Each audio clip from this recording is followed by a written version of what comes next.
அம்மாவின் கையளவு சோறு சேனல் நண்பர்கள் அனைவருக்கும் வணக்கம். சூப்பரான ஒரு ரெசிபியோட சின்ன சின்ன டிப்ஸுகளை பார்க்கலாம்.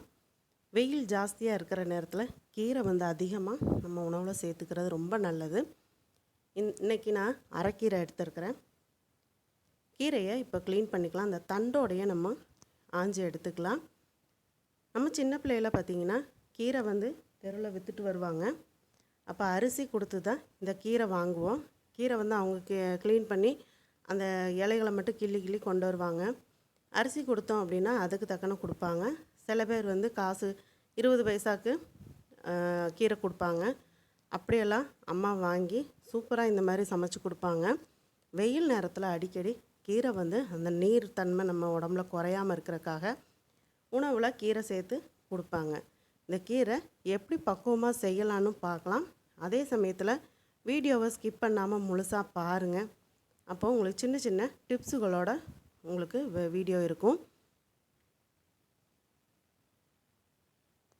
இப்போ கீரையெல்லாம் இந்த வேர் பகுதியை எடுத்துட்டு நல்லா தண்டோட க்ளீன் பண்ணி எடுத்தாச்சு. இப்போ கீரையோட நான் பருப்பு சேர்த்து தான் நான் செய்ய போகிறேன். பாசிப்பருப்பு இந்த ஒரு கையளவு எடுத்தால் போதும். ஒரு கட்டு கீரைக்கு இது கரெக்டாக இருக்கும். இப்போ இதை கழுவிட்டு 2 தண்ணிக்கு கழுவிட்டு நம்ம பருப்பை வேக போட்டுடலாம்.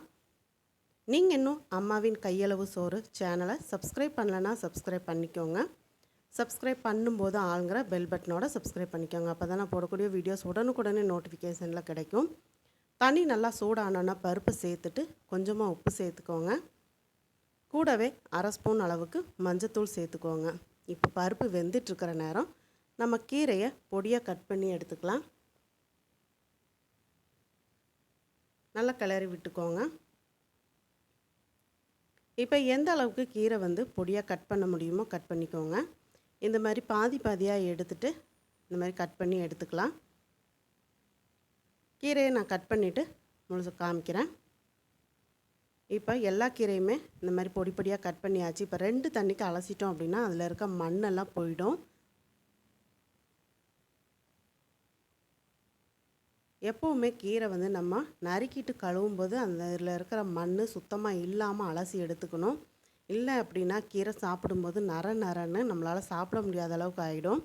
இப்போ 2 தண்ணிக்கு நல்லா அலசி எடுத்துக்கலாம். அலசிட்டு ஒரு வடிகட்டியில் நம்ம கீரையை வடித்து எடுத்துக்கலாம் தண்ணி இல்லாமல். நிறைய பேர் அம்மாவின் கையளவு சோறு சேனல் வீடியோஸ் பார்க்குறீங்க, சப்ஸ்கிரைப் பண்ணுறதில்ல. சப்ஸ்கிரைப் பண்ணி சப்போர்ட் பண்ணுங்கள் ஃப்ரெண்ட்ஸ். இப்போ கீரைக்கு மசாலா ரெடி பண்ணிக்கலாம். அதுக்கு முன்னாடி மசாலா ரெடி பண்ணுறதுக்கு முன்னாடி நீர் மோர் ரெடி பண்ணிடலாங்க. ஒரு சின்ன துண்டு இஞ்சி, மல்லி, கருவேப்பிலை 3மே மிக்ஸி ஜாரில் சேர்த்துட்டு கொஞ்சமாக உப்பு சேர்த்துக்கோங்க. கூடவே 1/2 ஸ்பூன் அளவுக்கு பெருங்காயத்தூள் சேர்த்துக்கோங்க.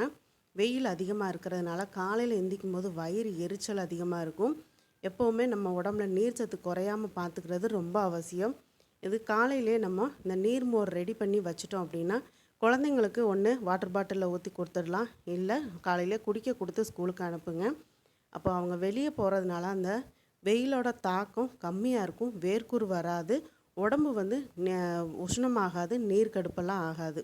இப்போ நல்லா மிக்ஸி ஜாரில் ஒரு சுற்றி எடுத்துட்டு தேவையான அளவுக்கு தண்ணி சேர்த்து நம்ம மோரை ரெடி பண்ணிக்கலாம். நல்ல தண்ணியாகவே மோர் ரெடி பண்ணிக்கோங்க. அப்போ தான் நமக்கு அந்த தொண்டையில் வறட்சி வர்றது, வறட்சி வர்றதெல்லாம் இருக்காது. இதோட 1/2 ஸ்பூன் அளவுக்கு சீரகம் சேர்த்துக்கோங்க. சீரகம் நல்லா உடம்ப கிருமிகள் எதுவும் அண்டாமல் உடம்ப நல்லா ஆரோக்கியமாக வச்சுக்கும். அதனால் கட்டாயம் மோரில் சீரகம் சேர்த்துக்கோங்க. நல்லா ஒன்று போல் கலந்துட்டு இப்போ காலையில் என் மகளுக்கு நான் குடிக்கிறதுக்கு ஒரு டம்ளர் கொடுத்துட்டு நான் ஓரமாக மூடி வச்சிட போகிறேன். வீட்டில் மற்றவங்களுக்கு 11 மணி ஆகும்போது இந்த நீர் மோர் குடிக்க கொடுத்துட்டேன் அப்படின்னா தொண்டை வறட்சி, வறட்சி, நீர் கடுப்பு இதெல்லாம் வராது. சின்ன பிள்ளையில அம்மா இந்த மாதிரி நீர் மோர் ரெடி பண்ணி வைப்பாங்க. அங்கங்கே எங்கள் ஊரில் நீர்ப்பந்தல் வச்சுருப்பாங்க. நாங்கள் போய் வாங்கிட்டு குடிப்போம். இப்போ கீரைக்கு மசாலா ரெடி பண்ணிடலாம். 3 பச்சை மிளகாய் சேர்த்துருக்கேன். 1/2 ஸ்பூன் சீரகம் சேர்த்துக்கோங்க. இந்த தேங்காய் இந்த சின்ன தேங்காய் தான் நான் எடுத்திருக்கேன். இதில் 3/4 பத்தை மட்டும் நான் எடுத்துக்கிற தேங்காய் பாருங்கள். 3/4 பத்தை தான் எடுத்துருக்கிறேன். பொடியாக நறுக்கிட்டு மிக்ஸி ஜாரில் சேர்த்தாச்சு. இப்போ இதை ரொம்பவும் நைஸாக இல்லாமல் ரொம்பவும் கொரகொரப்பாக இல்லாமல் அரைச்சி எடுத்துக்கலாம். தேங்காய் அரைக்கணும்னா பருப்பு இந்த மாதிரி பூ மாதிரி வெந்தால் போதும், குழைய வேகக்கூடாது. அப்போ தான் டேஸ்ட்டு வந்து ரொம்ப சூப்பராக இருக்கும். இப்போ வடித்து வச்சா கீரையை சேர்த்துடலாம். சேர்த்துட்டு நல்லா அந்த பருப்போடு கிளறி விடுங்க. பருப்பு எப்போவுமே அதாவது கீரை எப்போவுமே பாதி வெந்ததுக்கப்புறம் உப்பு செக் பண்ணி பாருங்கள்.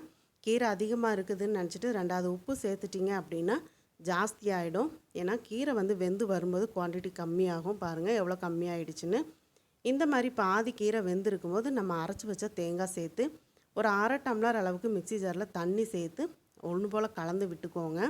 நமக்கு கீரைக்கு இன்னும் தண்ணி வேணும் அப்படின்னா நம்ம சேர்த்துக்கலாம். எடுத்த உடனே அதிகமாக தண்ணி சேர்க்க வேண்டாம். இந்த ஸ்டேஜில் நீங்கள் நடுவில் உப்பு செக் பண்ணி பார்த்தீங்க அப்படின்னா கரெக்டாக இருக்கும். 1/2 ஸ்பூன் மஞ்சத்தூள் சேர்த்துட்டு கிளறி விட்டுக்கலாம். 1/2 ஸ்பூன் பெருங்காயத்தூள் சேர்த்துக்கோங்க. கீரைக்கு ஏன் நான் பெருங்காயத்தூள் சேர்க்குறேன் அப்படின்னா, அம்மா வந்து சொல்லுவாங்க, கண்ணுக்கு தெரியாத அந்த பூச்சிகளோட முட்டை வந்து கீரையில் ஒட்டிகிட்டு இருந்ததுன்னா இந்த பெருங்காயத்தூள் நம்ம சேர்க்கும்போது நமக்கு அலர்ஜி ஆகாது அப்படின்னு சொல்லுவாங்க. இது வந்து பெருங்காயத்தூள் இப்போ உள்ளவங்க பெரும்பாலும் சேர்க்குறதில்ல. கீரைக்கு பெருங்காயத்தூள் சேர்த்து தான் நம்ம எப்போவுமே செய்யணும். அப்போ தான் வயிறு அஜீரணம் இல்லாமல் கீரை வந்து சாப்பிட்டா அலர்ஜி ஆகுதுன்னு சொல்கிறவங்க இந்த மாதிரி ட்ரை பண்ணி பாருங்கள். கட்டாயம் ஒன்றும் செய்யாது கீரை சாப்பிடும்போது. இப்போ ஒரு 1/2 டம்ளர் தண்ணி சேர்த்துட்டு நல்லா கிளறி விட்டுட்டேன். இன்னும் கொஞ்சம் வேகட்டும். வெந்ததுக்கப்புறம் நம்ம பாத்திரத்துக்கு மாற்றிட்டு நம்ம தாளிப்பு கொடுத்துடலாம். வெந்துடுச்சு, அடுப்பை ஆஃப் பண்ணியாச்சு. நம்ம கீரைக்கு தேங்காய் எண்ணெய் சேர்த்து தாளிப்பு கொடுங்க, சூப்பராக இருக்கும். 3 ஸ்பூன் அளவுக்கு தேங்காய் எண்ணெய் சேர்த்துருக்கேன். 1 ஸ்பூன் அளவுக்கு கடுகு சேர்த்துருக்கேன். கடுகு நல்லா பொரிஞ்சதும் ஒரு வரமிளகாயை 2ஆக கிள்ளி போட்டுக்கோங்க.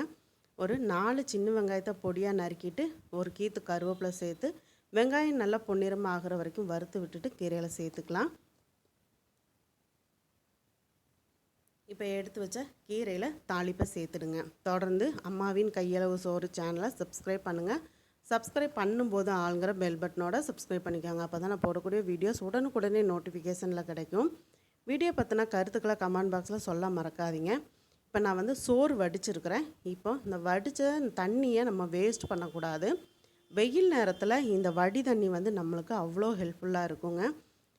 இன்னொன்று, இந்த வடி தண்ணி என்ன பண்ணுவாங்கன்னா, இப்போ எங்கள் பிள்ளைங்கள்லாம் என்ன செய்வாங்க அப்படின்னா, ஐஸ் க்யூப் தண்ணி ஊற்றி வைப்போம்ல, ஐஸ் க்யூப் ட்ரே, அந்த ட்ரேயில் வந்து அப்படியே கெட்டியாக இருக்கும்போதே எல்லாத்துலேயும் ஊற்ற சொல்லுவாங்க.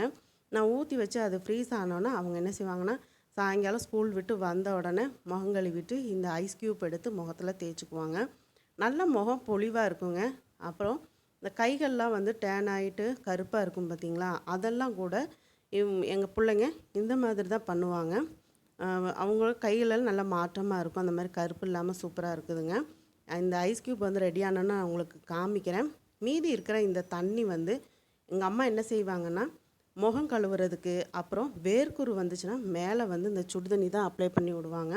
வேர்க்குரு 2 நாளில் பட்டு போயிடும். அவ்வளோ சூப்பரான எஃபெக்டிவ் இந்த சோறு வடிக்கிற கஞ்சி தண்ணிக்கு இருக்குதுங்க.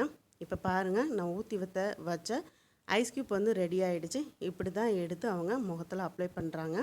நீங்களும் கட்டாயம் ட்ரை பண்ணி பாருங்கள். உங்களுக்கும் யூஸ்ஃபுல்லாக இருக்கும். பிடிச்சிருந்தனா லைக் பண்ணுங்கள், நண்பர்களுக்கு ஷேர் பண்ணுங்கள். மறக்காமல் சப்ஸ்கிரைப் பண்ணுங்கள். மீண்டும் அடுத்த வீடியோவில் சந்திக்கிறேன். நன்றி, வணக்கம்.